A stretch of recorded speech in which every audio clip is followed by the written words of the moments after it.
Hello बच्चों, आप सभी का स्वागत है आपके प्रिय चैनल न्यू लाइट नीट में। बच्चों, जैसा कि आपको पता है कि संडे को 13 मार्च को आपका all India NEET test number 12 हुआ था। केमिस्ट्री के मोस्ट डाउटफुल क्वेश्चंस का वीडियो सॉल्यूशन लेकर मैं आपके सामने हाजिर हूं। उम्मीद करता हूं कि जो भी डाउटफुल क्वेश्चंस हुए होंगे, ऐसे क्वेश्चन जो बहुत सारे बच्चों के बड़ी संख्या में गलत है, वो सारे क्वेश्चंस का वीडियो एनालिसिस हम लोग करेंगे और देखेंगे कौन कौन से छोटे छोटे डाउट्स थे जिसकी वजह से आपके वो क्वेश्चंस गलत हुए, कौन कौन सी ऐसी सिली मिस्टेक्स थी जिसकी वजह से दूसरा ऑप्शन आपको सही लगा। वो सारे डाउट हम लोग दूर करेंगे और अच्छे से एक एक डाउटफुल क्वेश्चन का सॉल्यूशन देखेंगे। तो चलिए शुरू करते हैं हम लोग। तो जो पहला क्वेश्चन था जो बहुत बड़ी संख्या में बच्चों का गलत था, वो था क्वेश्चन नंबर 51।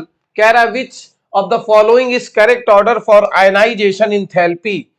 आयनाइजेशन इंथैल्पी की बात हो रही है, कार्बन फैमिली क्या ये ऑर्डर दिया हुआ है। तो जैसे आप जानते हो, आयनाइजेशन इंथैल्पी पीरियड में लेफ्ट टू राइट जाने पर इंक्रीज होती है और ग्रुप में ऊपर से नीचे जाने पर डिक्रीज होती है।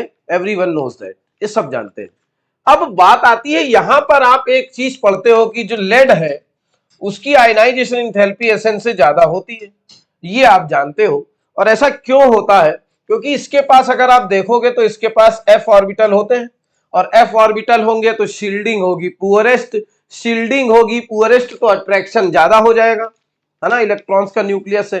तो इलेक्ट्रॉन निकालने के लिए अमाउंट ऑफ एनर्जी ज्यादा लगेगी, ठीक है ना। तो इसलिए ये ऑर्डर होता है, ये आपको बताया भी गया होगा क्लास में। तो अगर आप इन दोनों को देखोगे तो यहां पर इन दोनों को देखने से सीधे सीधे आप बता सकते हो कि यहां पर जो है सिर्फ और पीबी एसएन से ज्यादा सिर्फ इस ऑप्शन में है। तो हम ये बोल सकते हैं कि हमारा सेकेंड ऑप्शन जो है वो करेक्ट हो जाएगा। सेकेंड ऑप्शन हमारा करेक्ट हो जाएगा। कार्बन फैमिली के लिए आयनाइजेशन एंथैल्पी का ऑर्डर याद रखिएगा, मैंने सारी बातें इसमें बता दी हैं जो हो सकती थी। और जैसे ही ऑर्डर हम देखते हैं बच्चों, जैसे ही हम कोई ऑर्डर देखते हैं तो हमारे मन में कार्बन फैमिली को लेकर कैटिनेशन आ जाता है।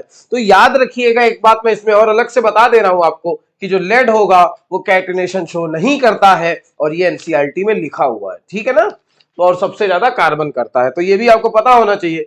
बाकी आयनाइजेशन एंथैल्पी की ये जो जानकारी है ये पेज नंबर 315 में आपको दी हुई है, आप देख सकते हो उसे, ठीक है ना, पेज नंबर 315 न्यू बुक में। और अगर आपके पास ओल्ड बुक है बच्चों, अगर ओल्ड बुक है आपके पास, तो ओल्ड बुक में जो है वो आपको दी है 307 में। किसमें दी हुई है? 307 में। तो आई होप आपको ये जो पॉइंट है बहुत अच्छे से क्लियर हो गया होगा। बहुत बड़ी संख्या में ये बच्चों का क्वेश्चन जो था वो गलत था, उम्मीद करता हूं अब जो है सही हो गया होगा। अब इन फ्यूचर आएगा तो कभी गलत नहीं होना चाहिए, ठीक है। चलिए आगे चलते हैं हम लोग, और इसके बाद जो आता है वो आ रहा है क्वेश्चन नंबर 55। तो बच्चों क्वेश्चन नंबर 55 की जब बात कर रहा है, कह रहा है in which of the following reaction water gas are synthesis gas, means CO+H2 की बात कर रहा है, ठीक, आर प्रोड्यूस। तो आप देखोगे एनसीईआरटी का मेंशन डाटा है और मैं बताना चाहता हूं पेज नंबर 327 पर मेंशन भी है और पुरानी में 319 पेज नंबर पर मेंशन है। अगर आप यहां से देखते हो तो ये CO+H2 बन जाता है कोक के फॉर्म में। आप अगर देखोगे कार्बन है और ये इससे रिएक्शन हो रही है वाटर में, वाटर से हाई टेम्परेचर पर, तो ये जो बन रहा है वाटर गैस बन जा रहा है। यहां से अगर आप देखोगे तो ये जो है कार्बन मोनोऑक्साइड बनाता है, कार्बन मोनोऑक्साइड का प्रिपरेशन मेथड है, और यहां से ये H2O निकाल देता है, ठीक है ना।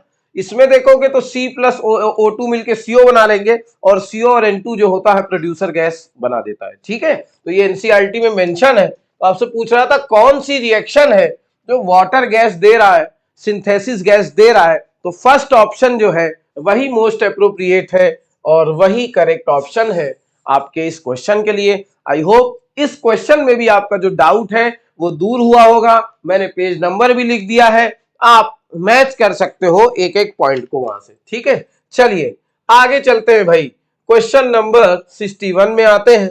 क्वेश्चन नंबर 61 की बात कर रहा हूं। कि कौन सा करेक्ट स्टेटमेंट है आपको बताना है। करेक्ट स्टेटमेंट कौन सा है ये आपको बताना है। तो करेक्ट स्टेटमेंट में जो जानने वाली बात है वो बहुत इंटरेस्टिंग रहती है। इनऑर्गेनिक केमिस्ट्री में जो स्टेटमेंट होते हैं वो आप जानते हो उसका महत्व क्या होता है। 4 दे दिए जाएंगे, पूछेगा कौन गलत है कौन सही है, और इसमें बहुत ज्यादा चांस होते हैं कि स्टूडेंट्स जो हैं वो गलत करें बड़े स्केल पर, और ऐसा होता भी है। तो आइए देखते हैं इसमें क्या ऐसी बात थी जो बच्चे नहीं समझ पाए। करेक्ट स्टेटमेंट पूछा है तो B2H6 is known as inorganic benzene. तो देखिए ये तो एडक्ट बनाता है था, तो आप देखते थे फाइनली जो प्रोडक्ट होता था, जो फाइनल प्रोडक्ट होता था B3N3H6 वो हो जाता था इनऑर्गेनिक बेंजीन। तो ये तो नहीं है।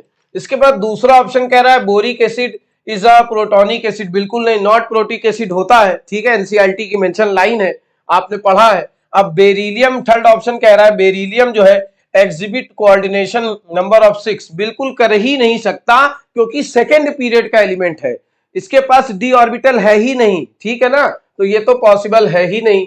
बात आती है कि chlorides of beryllium and aluminium have bridge chlorine structures in solid phase. ये जो है ये बिल्कुल सही है। और जहां तक मेरी याददाश्त है, जो मुझे याद आ रहा है कि बेरिलियम के क्लोराइड को लेके ये जो ब्रिज स्ट्रक्चर बनाता है ये नीट में इस साल आया है।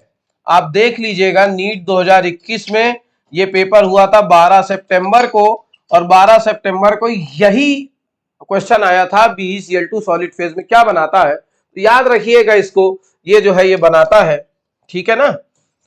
तो आप देख सकते हो ब्रिज क्लोराइड है। अब यहां पर इसके पास जो Cl होते हैं वो इस तरह से, अगर आप देखोगे लोन पेयर होते हैं तो ये इसको डोनेट कर देते हैं और इस तरह से फर्दर ये पूरा बना लेते हैं। इसी तरह Al भी करता है और ये एक दूसरे के साथ बना लेते हैं, और फिर इसी तरह यहाँ Be होता है, फर्दर आगे बढ़ती चली जाती है चेन। और ठीक इसी तरह जो है एल्युमिनियम भी जो है वो बना लेता है, और फिर यहाँ से ब्रिज क्लोराइड स्ट्रक्चर बन जाता है सॉलिड फेज में। उम्मीद करता हूं ये बात भी आपको समझ में आ गई होगी। बहुत इंपॉर्टेंट बातें हैं और यहां से बहुत सारे क्वेश्चन बनते हैं। जैसा मैंने बताया इनऑर्गेनिक केमिस्ट्री में एक सेंटेंस से बहुत सारे क्वेश्चन बन सकते हैं।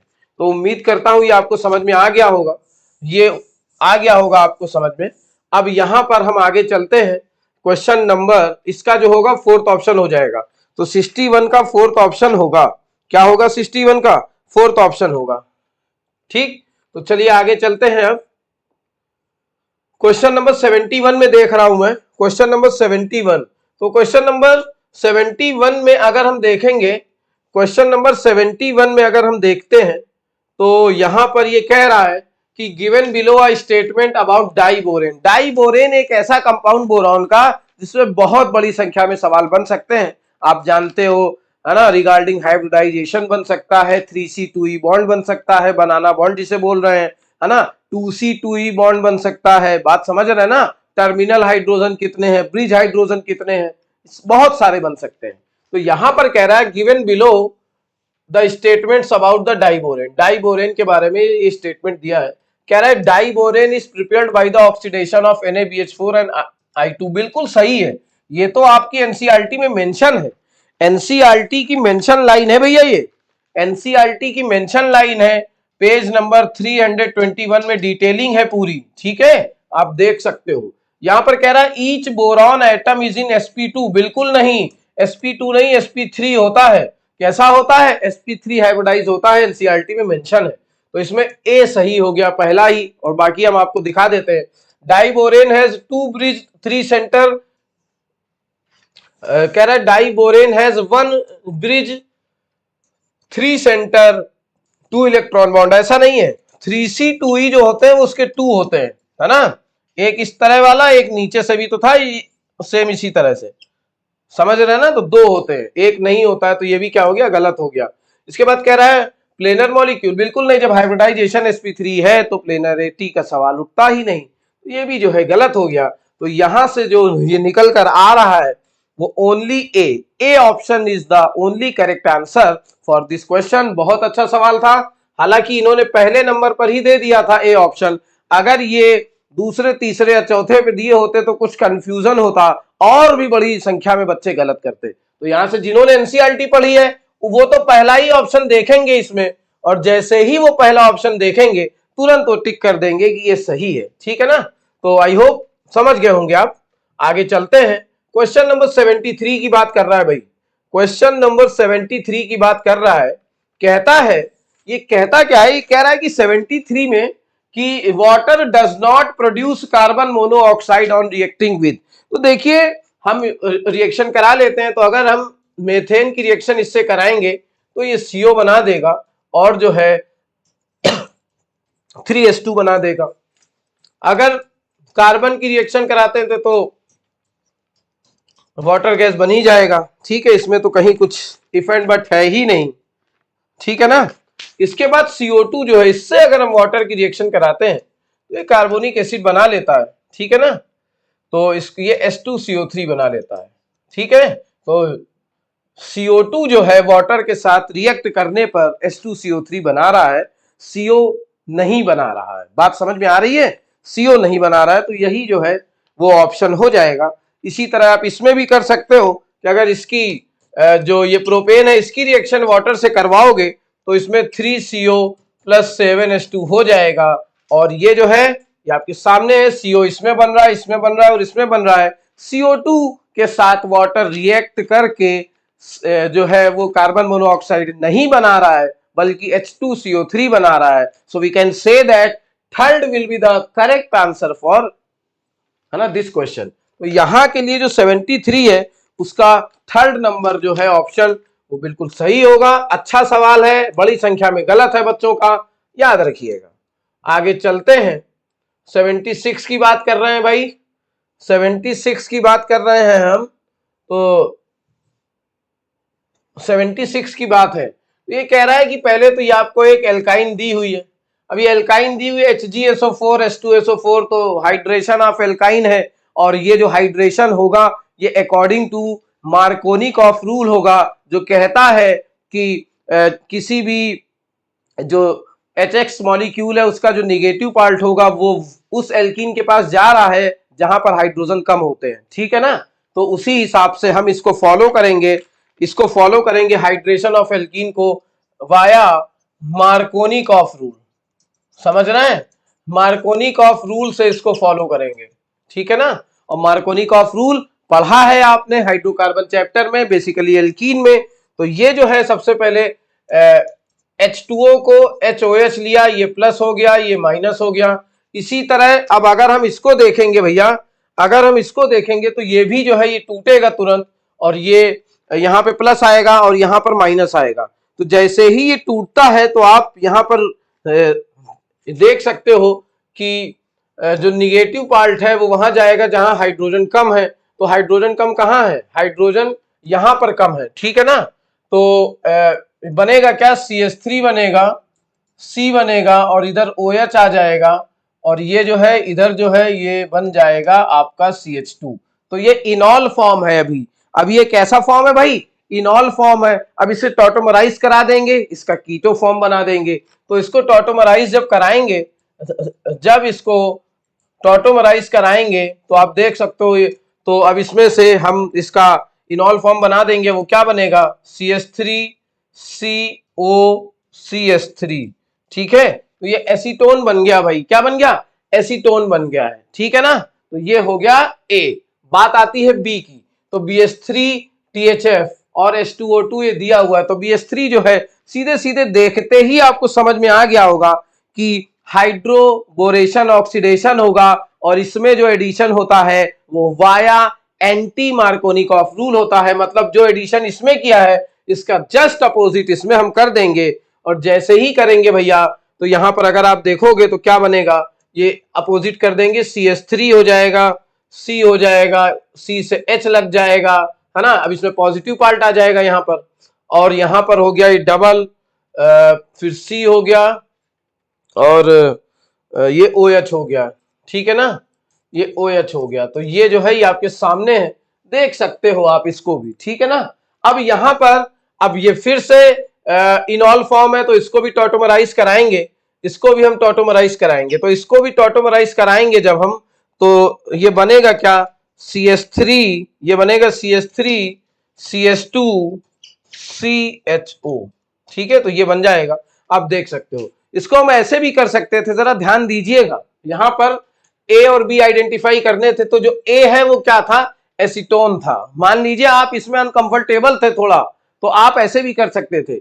ए जो था वो एसीटोन था, क्या ये एसीटोन है, बिल्कुल नहीं, तो ये तो बिल्कुल नहीं हो सकता। क्या ये एसीटोन है, तो ये भी बिल्कुल नहीं हो सकता। तो या तो सेकंड होगा या तो फोर्थ होगा, ऐसे भी आप कर सकते थे। बात समझ रहे हैं। और अगर ये इसकी स्पेसिफिक आपको बहुत अच्छे से नॉलेज है, तब तो आपके लिए हर रिएक्शन आसान है, हर स्टेप आसान है। तो इससे भी दो ऑप्शन हम डिस्क्रेडिट कर सकते थे, मैंने करके दिखा दिए। हालांकि आप देखोगे तो ये आ रहा है इसमें, तो पहला तो ये आ रहा था और दूसरा आ रहा है CH3 CH2 CHO। तो सेकंड ऑप्शन जो है ये करेक्ट हो जाएगा, सेकंड ऑप्शन करेक्ट हो जाएगा क्वेश्चन नंबर 76 के लिए। आगे चलते हैं, क्वेश्चन नंबर 80 की बात करने जा रहा हूं। क्वेश्चन नंबर 80 की बात करूंगा आपसे, और क्वेश्चन नंबर 80 में क्या कह रहा है, कह रहा है कि ये भी एल्काइन है ना, ओजोनोलिसिस है, और आप देख रहे हो फिर उसके बाद ये रिडक्शन है जिंक और एसिटिक एसिड के साथ। तो यहां पर एल्काइन है, तो पहले इसके दो बॉन्ड तोड़ देंगे, और दो बॉन्ड जब तोड़ेंगे तो इसमें जो है कार्बोनिल ग्रुप इंट्रोड्यूस हो जाएगा। कैसे भाई, इस तरह से इंट्रोड्यूस हो जाएगा, ठीक है ना, आप देख सकते हो ये इंट्रोड्यूस हो गया। अब फर्दर जब इसका हम क्या करा देंगे, रिडक्शन करा देंगे, फर्दर हम इसका रिडक्शन करा देंगे, और ये आपको दिया है जिंक और क्या दिया हुआ है, एसिटिक एसिड दिया हुआ है ना, जिंक और एसिटिक एसिड दिया हुआ है। तो फर्दर जब कराएंगे तो आप देखोगे यहां पर जब हम रिडक्शन कराएंगे तो H2 आएगा, बॉन्ड टूटेगा इनका, ठीक है, एक एक H आ जाएगा दोनों पोजीशन पर। तो ये क्या बना देंगे, ये बना देंगे CH2 और नीचे भी OH, और इधर जो है CH2 और इधर इसके भी नीचे OH, और इसका नाम ग्लाइकॉल है, आप जानते हो, ठीक है ना, इथाइलिन ग्लाइकॉल। तो इसमें जो ऑप्शन है 80 का फर्स्ट हो जाएगा। क्या हो जाएगा भाई, फर्स्ट हो जाएगा। तो आपके सामने है, एक एक स्टेप मैं बता रहा हूं, जिससे आपको कोई कंफ्यूजन ना हो, कोई भी चांस ना हो कि आपका क्वेश्चन गलत हो जाए। इंफॉर्मेशन अगर फिर भी आप देखना चाहते हैं, पेज नंबर 387 मैंने लिख दिया है, बहुत अच्छे से आप देख सकते हैं वहां पर, ठीक है। चलिए, और बाकी एक एक स्टेप समझा भी दिया है। Question number we have to move 82। बहुत फंडामेंटल क्वेश्चन है बच्चों, बहुत फंडामेंटल क्वेश्चन है। जीओसी का नॉलेज अगर है तो आपके लिए बहुत आसान क्वेश्चन है, और जीओसी का नॉलेज नहीं है तो फिर आपके लिए कठिन क्वेश्चन है। बहुत साफ बात मैं बोल रहा हूं। कह रहा है arrange the following compound in the order of decreasing reactivity with an ESR electrophilic substitution reaction की बात हो रही है। तो इसका जो रेट होगा, ESR का जो रेट होगा वो ज्यादा तब होगा जब इलेक्ट्रॉन डेंसिटी ज्यादा होगी, और इलेक्ट्रॉन डेंसिटी ज्यादा होगी, और इलेक्ट्रॉन डेंसिटी रिंग पे बढ़ाता कौन है, जिसमें प्लस एम इफेक्ट होता है, ठीक है ना, मेसोमेरिक। आपने पढ़ा होगा कि, है ना। तो अब ये क्लोरोबेंजीन है, जरा ध्यान से देखिए। अब इसके पास लोन पेयर है, ये इसको देगा, बात समझ रहे हैं। अब ये इसके पास लोन पेयर होते ही है। अब जरा ध्यान से देखिएगा, ये अपना लोन पेयर रिंग को डोनेट कर देगा, तो इलेक्ट्रॉन डेंसिटी बढ़ा देगा, प्लस एम हो जाएगा। बोलो भाई, है ना, प्लस एम हो जाएगा। अब अगर मैं बात करता हूं इसमें, देखो क्लोरोबेंजीन इन दोनों में कॉमन है, लेकिन इनके साथ नाइट्रो ग्रुप जुड़ा हुआ है। क्या जुड़ा है, नाइट्रो ग्रुप, पाई बॉन्ड भी जुड़ा है नाइट्रो में, है ना। तो इसका मतलब वहां माइनस एम होगा। कैसे होगा मैं तुम्हें बता देता हूं। तीसरा वाला मान लीजिए पैरा नाइट्रो क्लोरोबेंजीन, तो ये मैं बनाने जा रहा हूं पैरा नाइट्रो क्लोरोबेंजीन का स्ट्रक्चर बना रहा हूं। अगर आप देखोगे तो ये NO2 हो गया यहां, ठीक है।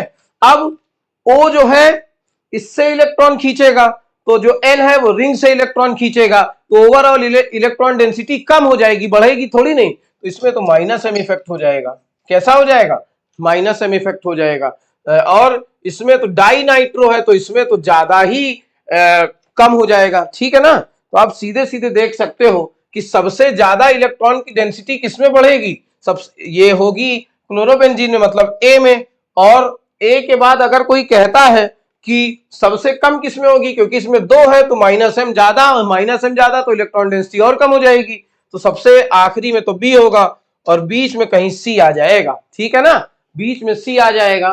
तो यहां से जो ऑप्शन है 82 का फोर्थ ऑप्शन आ रहा है, ए सबसे ज्यादा इसका जो रेट होगा वो होगा, उसके बाद जो होगा सी होगा, एंड देन एट लास्ट जो है वो हो जाएगा बी ऑप्शन। आप देख सकते हो आपके सामने है एसीबी। पूरा डिस्क्रिप्शन मैंने आपको दे दिया है, आपको बता दिया है कैसे क्वेश्चन आपको करने हैं, ठीक है। तो ये इसके बाद आगे चलते हैं। 82 के बाद मैं चल रहा हूं 84 पर। 84 अनदर इंपॉर्टेंट क्वेश्चन। तो reagent to carry out the following conversion are, इसमें रिएजेंट कह रहा है क्या होगा। अभी देखो ये HgSO4 से मैंने अभी तुम्हें बताया था थोड़ी देर पहले कि ये जो है हाइड्रेशन ऑफ एल्काइन हो जाएगा, है ना, वाया मार्कोनिकॉफ रूल। और इसमें ये हमने इसके लिए भी आपको बताया था अभी BH3 वगैरह के लिए, इसके लिए मैंने तुमसे कहा था हाइड्रोबोरेशन ऑक्सीडेशन हो रहा है और इसमें एंटी मार्कोनिकॉफ के थ्रू हो जाएगा, इसका कोई रोल नहीं। तो अब ये जो है इसको देखते हैं NaNH2 और CH3I को।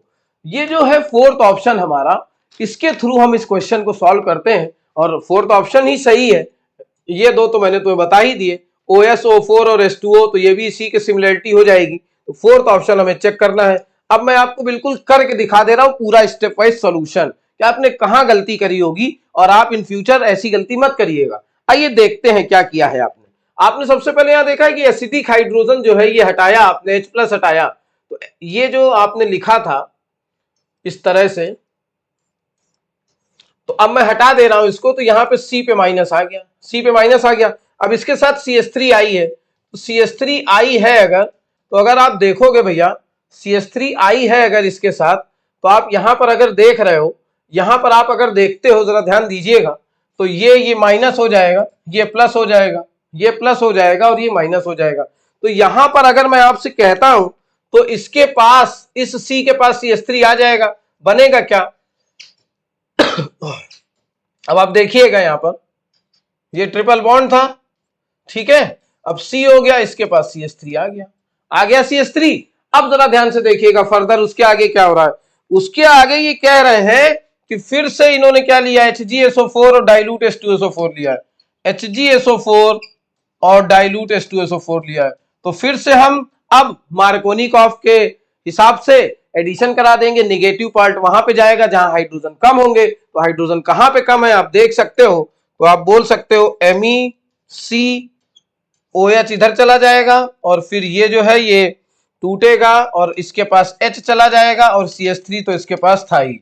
अब ये जो है इनॉल है, अब इसे टॉटोमराइज करा लेंगे, इसे टॉटोमराइज कराएंगे और टॉटोमराइज करा देंगे जब हम, तो ये जो है इसका जो है वो कीटो फॉर्म बन जाएगा, ठीक है।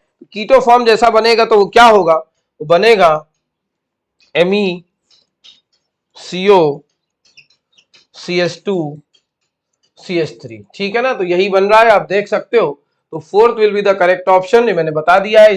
ये क्यों नहीं होंगे, और ये अपना आपका ऑप्शन हो जाएगा फोर्थ ऑप्शन। 84 का क्वेश्चन नंबर 84 का फोर्थ ऑप्शन हो जाएगा, ठीक है। चलिए आगे चलते हैं। क्वेश्चन नंबर 88 की बात कर रहे हैं।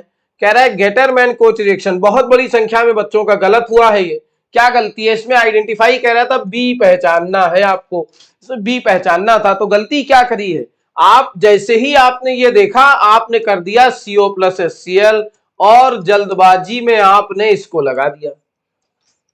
यही किया होगा अगर आपने गलत किया है सवाल। लेकिन आप जानते नहीं इसी से तो बना है, क्या इसी से तो बना है HCOCl, है ना। तो ये भी तो इसी का ही रूप है, तो इसमें बोथ होगा। क्या होगा भाई, बोथ होगा, ठीक है। इसका भी क्या होगा, बोथ होगा। तो एक ऐसा क्वेश्चन था जो बहुत बड़ी संख्या में गलत था। तो उम्मीद करता हूं ये आपको समझ में आ गए होंगे सारे क्वेश्चंस। मैंने कोशिश करी कि एक एक क्वेश्चन आपको समझा दिया जाए। इसका सेकंड ऑप्शन होगा, आपको समझ में आ गए होंगे। तो ये जो आपका संडे को टेस्ट हुआ था 13 मार्च को, इसमें जो केमिस्ट्री के मोस्ट डाउटफुल क्वेश्चन थे, बड़ी संख्या में बहुत सारे बच्चों के गलत थे, उसका ये वीडियो सोल्यूशन था। उम्मीद करता हूं मैं कि आपको एक एक क्वेश्चन बहुत अच्छे से समझ में आए होंगे और आपने एक एक क्वेश्चन का एनालिसिस किया होगा जो आपके गलत हुए होंगे। इन फ्यूचर ऐसे क्वेश्चन आपके गलत नहीं होंगे, ये उम्मीद करता हूं। All the very best.